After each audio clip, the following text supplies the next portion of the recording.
ኣብ ኩሉ ቁርንዓት ዓለም ኮንኩም ነዚ ቻነል ትከታተሉ ሰላምታ ይብጻሕኩም እናበልኩ ሎም መዓልቲ ድማ ከም ትልሙድ ናይ ሰሙናዊ ፎሬክስ ማርኬት አናሊሲስ ወይ ፎርካስት ሒዘ መጽ ኣለኹ ሼር ላይክ ሰብስክራይብ ጌርኩም ክሳብ መወዳእታ ክትከታተሉን ድማ ብኣኽብሮት ይዕድመኩም። ከምዚ ንሪኦ ዘለና እዚ ዝሓለፈ ሰሙን ኣዝዩ ናይ ብዙሕ ፋንዳሜንታል ዝተረኣየሉ እቲ ናይ ትራምፕ ማለት እዩ ኣብ ማርኬት ብሓፈሻ ድማ ኣብቲ ፋይናንሻል ወርልድ ዘምፅኦ ፅልዋር ኢና ኣለና። ነዚ ዝመፅእ ዘሎ ሰሙን ከዓ ብዙሕ ንኒውስ ኣፌክት ክገብር ዝኽእል ወይ ንዚ ካረንሲ ዝፀሉ ኒውስ የብልናን መብዛሕትኡ ናይ ፒኤምኣይ ግዜያት ማለት እዩ። ስለዚ ኣብ ማርኬት ዓብይ ቮሊዩም ወይ ቮላቲሊቲ ዝረአየሉ ኣይኮነን። ግን ሓንቲ እንታይ ኣላትና ናይ ዓዲ እንግሊዝ ናይ ሞኔታሪ ፖሊሲ ሂሪንግ ትበሃል እቶም ኮሚቴ ዲስካስ ዝገብርሉ ብዛዕባ ኢንፍሌሽን ብዛዕባ እቲ ሄልዝ ናይቲ ኢኮኖሚ ብዛዕባ ፎርካስት ኣነ ዝመፅእ ዘሎ ዓመት ኢኮኖሚ ናቶም ከመይ ክኸውን እዩ ኣብቲ ኮሚቴ መፅኦም ወይ ኣብቲ ፓርላማ መፅኦም ናቶም ቃላት ዘስምዑሉ ግዜ ኣላትና ማለት እዩ። ንሳ ኣብ ጂቢፒ ዩኤስዲ ጂቢፒ ብሓፈሻ ኣብቶም ናይ ጂቢፒ ካረንሲስ ቁሩብ ፅልዋ ክትገብር ትኽእል እያ። ቁሩብ ጥራሕ ዘይኮነስ ዓብ ፅልዋ እትገብር ኒውስ ማለት እያ ዘላትና። እቲ ካልእ ግን ሲፒኣይ ገለታት እዩ ብዙሕ ንማርኬት ዳይሬክሽን ዘትሕዝ ኣይኮነን ማለት እዩ። ስለዚ ኣብቲ ቴክኒካል ሳይድ ናይቲ ማርኬት እንድሕር መፂና በቲ ዶላር ኢንዴክስ ኢና ክንጅምር ማለት እዩ። ዶላር ኢንዴክስ ድሕሪ ነዊሕ ብዘይ ዝኾነ ሪትሬስመንት ቡሉሽ ምኻድ ማርኬት ኣብዚ ከም ዝሪኦ ዘለና ኣብቲ መወዳእታ መዓልታት ናይቲ ሰሙን ዝሓለፈ ማለት እዩ ማርኬት ኣብ ኮንሶሊዴሽን ወይ ድማ ኣብ ሬንጅ ክኣቱ ርኢና ኣለና ማለት እዩ። እቲ ናይ ሃየር ታይም ፍሬም እንድሕር ርኢናዮ ድማ እዚ ማርኬት እዚ ኣብቲ ናይ ላስት ይር ወይ ዝሓለፈ ዓመት ኦክቶበር ኖቨምበር ዝነበሮ ሄይት ንውሓት ኣብኡ በፂሕልና ኣሎ ማለት እዩ። ከም ዝሪኦ ዘለና ኣዝዩ ኣገዳሲ ዝኾነ ናይ ሳፕላይ ዞን ድማ መፂልና ኣሎ ማለት እዩ 107.1 ስለዚ ነዚ ዝመፅእ ዘሎ ሰሙን ወይ ድማ ነዚ ዝመፅእ ዘሎ መዓልታት ብሓፈሻ ኣብ ዶላር ኢንዴክስ ሪቨርስ ወይ ድማ ፕራይስ ፑልባክ ናይ ምርኣይ ተኽእሎታት ክህልወናይ ማለት እዩ ካብዚ ሕጂ በፂሕዎ ዘሎ ኢንኬዝ ነዚ 107.1 ዘሎ ቦታ እንድሕር ብሬክ ጌርልና ግን ዋላ እውን ነዚ ዝመፅእ ዘሎ 2-3 ወርሒ ሙሉእ ብሙሉእ ቡሉሽ ኮንትሮል ናይ ዶላር ክንርኢ ንኽእል ኢና ማለት እዩ ክሳብ 113 እዚ እንድሕር ርኢናዮ ቅድሚ 2 ዓመት በፂሕዎ ዝነበረ ሃዩ ማለት እዩ ክሳብ ኣብዚ ናይ ምውፃእ ተኽእሎ ክህልዎ እዩ። ስለዚ ብጥንቃቐ ክንከታተላ ኢና እዚ ሕጂ በፂሓታ ዘላ ዞን ወይ እዚ ሕጂ በፂሓታ ዘላ ለበል ማለት እዩ ከም ዝሪኣ ዘለና ኦቨርኦል ግን ክሳብ 104.5 ኣብዚ ማለት እዩ ማርኬት ፑልባክ ገብረልና ይኽእል እዩ። ስለዚ እዚኣ ዞን እዚኣ ብሬክ እንድሕር ኮይና ግን ንነዊሕ ዝበለ ኣዋርሕ ማለት እዩ ቡሉሽ ናይ ምኻድ ተኽእሎ ክህልዎ እዩ። ስለዚ በዚ ሕጂ ሂብና ዘሎ እዚ ማርኬት ግን ኣብዚ እንድሕር ርኢናዮ ኣኩሚሌሽን ፌዝ ይኣትወልና ኣሎ ማርኬት። ስለዚ ፑልባክ ናይ ምግባር ተኽእሎ ፕሮባቢሊቲ ክህልዎ ይኽእል እዩ ማለት እዩ። ስለዚ እዚኣ ተገዲስና ክንከታተላ ኢና ዋላ እውን ኣብ ዝሓለፈ ሰሙንና እንተርኢናያ ካብዚ ብሬክ እንድሕር ገይሩ እዚ ማርኬት እዚ ናብዚ ቶፕ እዚ ሩም ስለ ዘለና ናይ ምብፃሕ ተኽእሎ ኣለዎ ኢልና ኢና ነይርና። ስለዚ እዚኣ ሕጂ በፂሓታ ዘላ ሳፕላይ ዞን ግን ንዓና ኣዝያ ኣገዳሲት እያ ማለት እዩ። ስለዚ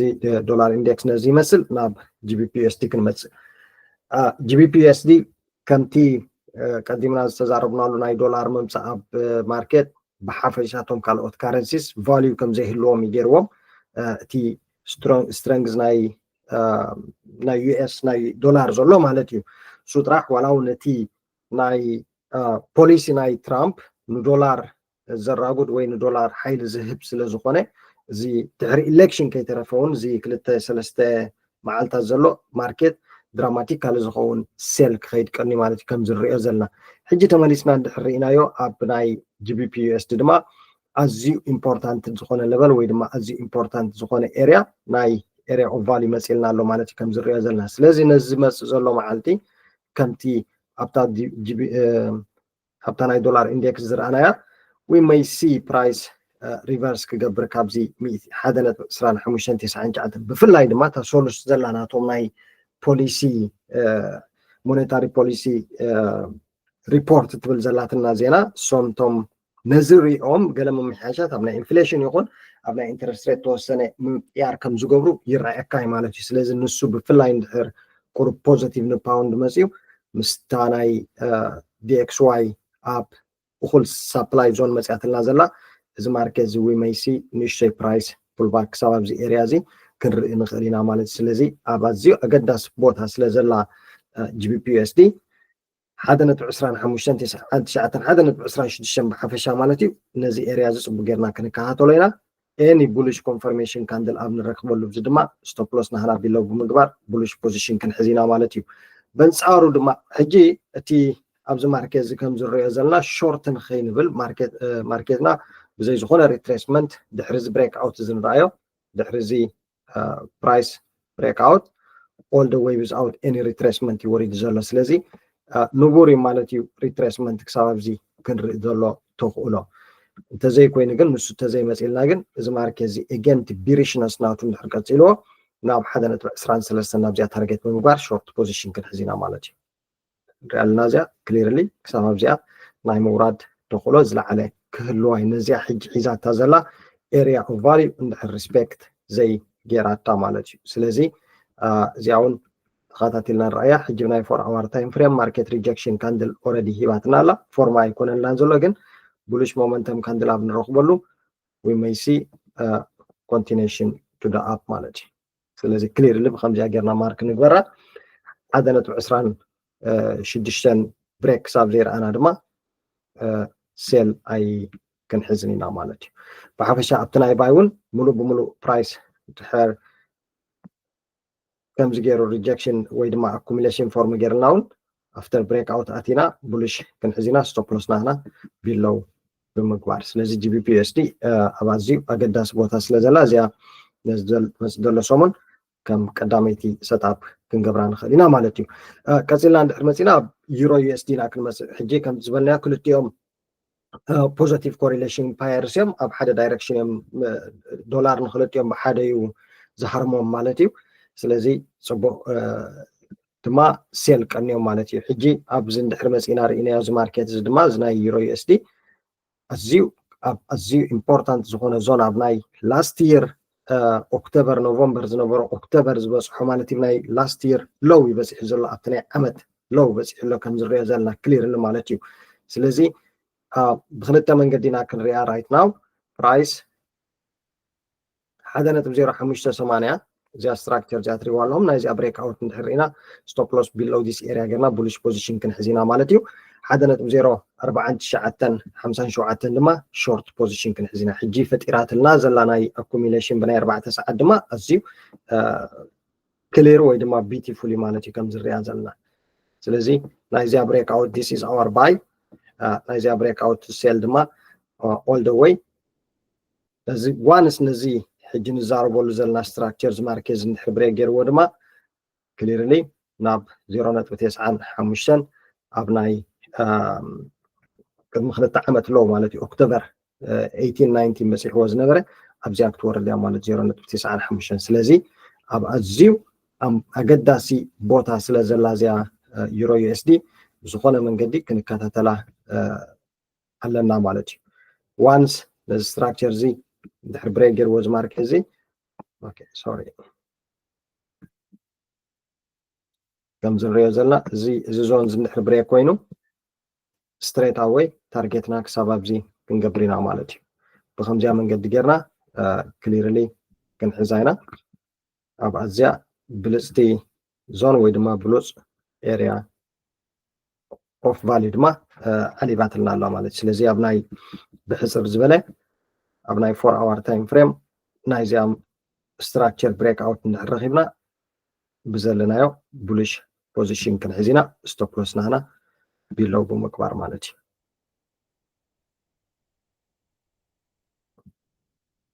ኦኬ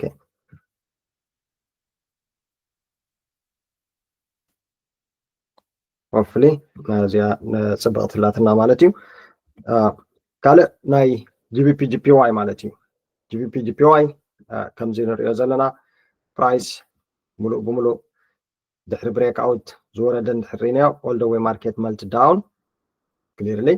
ሕጂ ድማ ኣብ ኣዝዩ ኢምፖርታንት ዝኾነ ሌቨል መፅያትልና ኣላ ካንዩሲ ፕራይስ ሚቲጌት ጌርልና ኣሎ ኣብዚ ኣት ደ ሴም ታይም ድማ ናይ 4 hour ታይም ፍሬም ሪጀክሽን ካንድል ንርኢ ኣለና ከምኡውን ኢምባላንስ ካንድል ኣለና ኣብዚ ማለት እዩ ስለዚ ነዚ few days ናይ next week GPY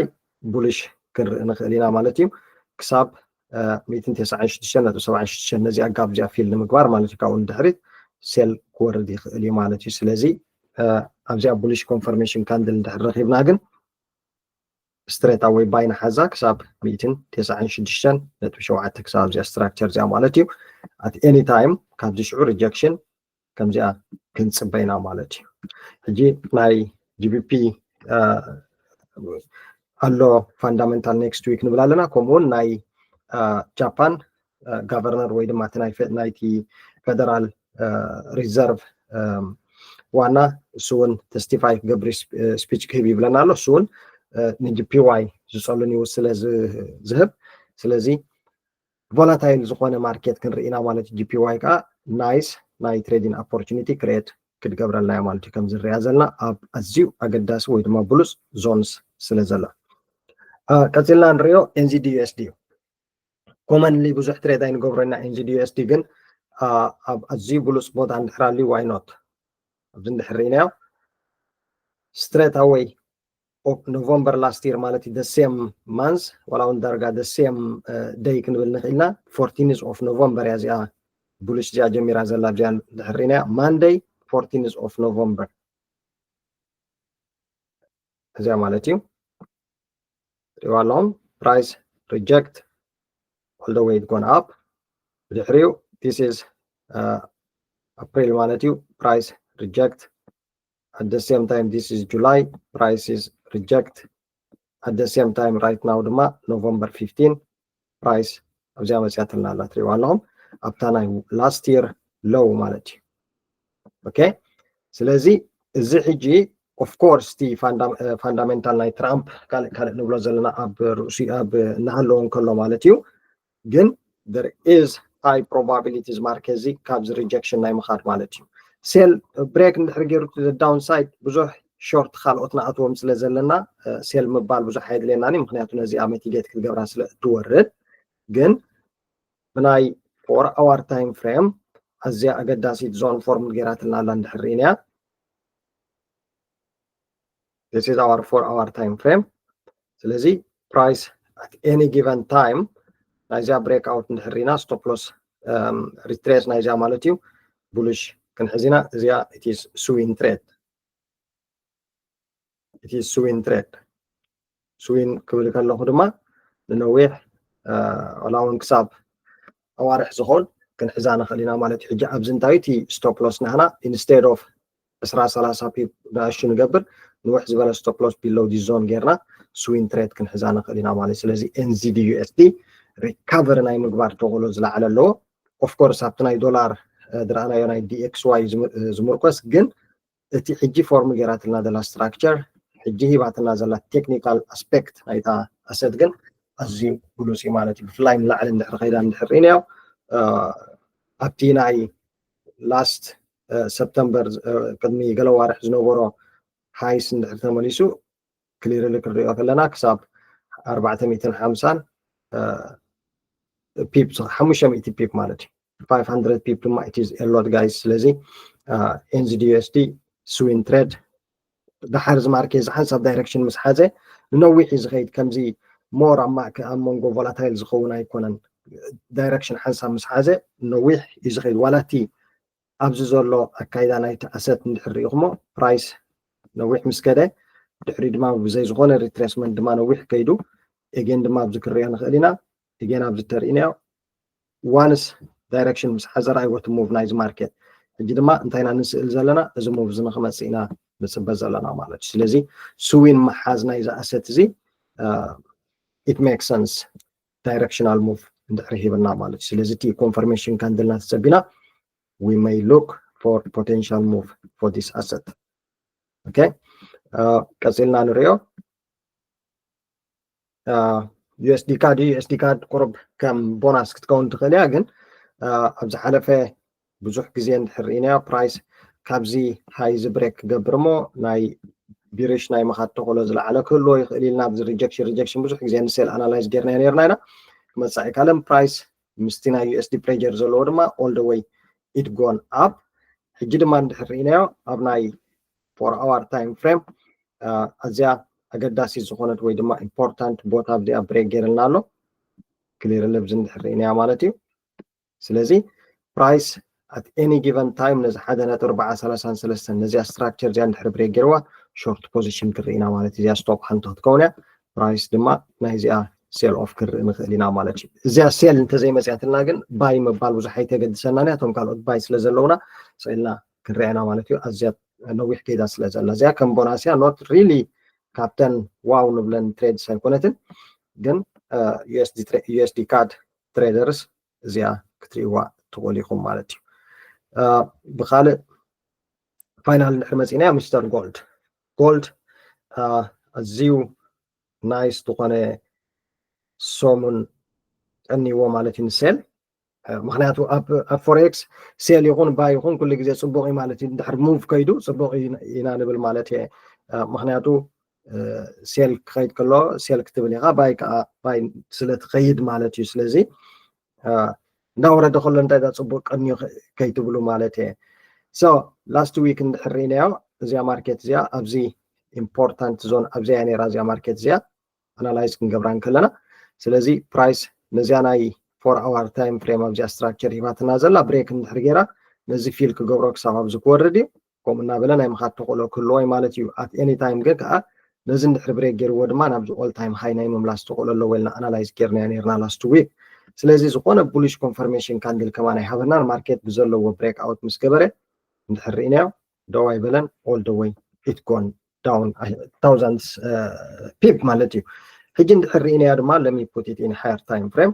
ዴይሊ ታይም ፍሬም ክገብሮም ከለኹ ወይ ድማ ሃየር ታይም ፍሬም ኣዝዩ ኢምፖርታንት ማርኬት ለበል ኣለና ኣብዚ ሕጂ ድማ ንዕኡ ፕራይስ ሚቲጌት ገይርልና ኣሎ ክሊርሊ ካን ዊ ሲ ብናይ ዴይሊ ታይም ፍሬም ድማ ሙሉእ ብሙሉእ ማርኬት ሪጀክሽን ንርኢ ኣለና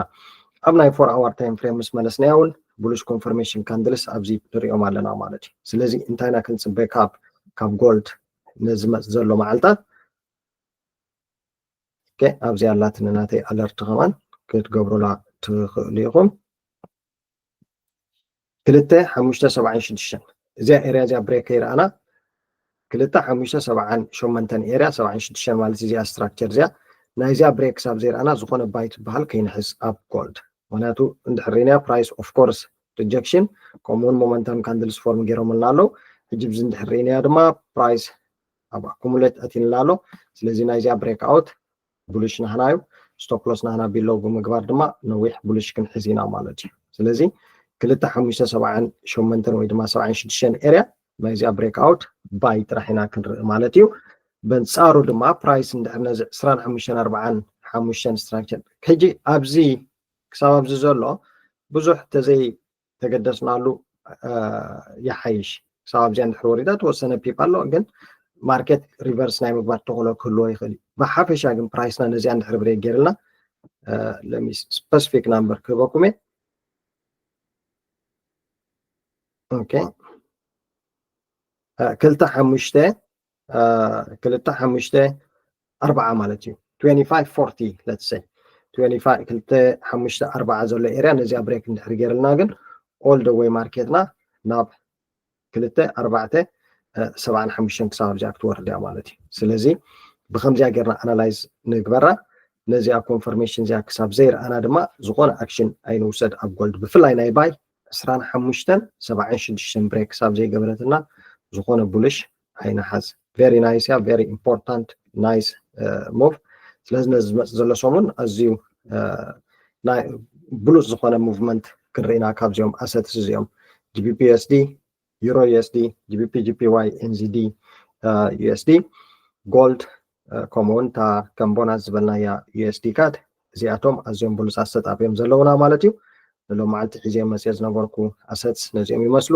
ስለምክትታልኩም ብጣዕሚ እየ ዘመስግን ስለቲ ትህቡኒ ዘለኹም ሞራልን ሓገዝን ድማ ብጣዕሚ ከይመስገንኩም ክሓልፍ ኣይደልን እየ ብካልእ ቪድዮ ክሳብ ንራኸብ ኣብ ዘለኹሞ ሰላምን ጥዕናን ብምምናይ ቻው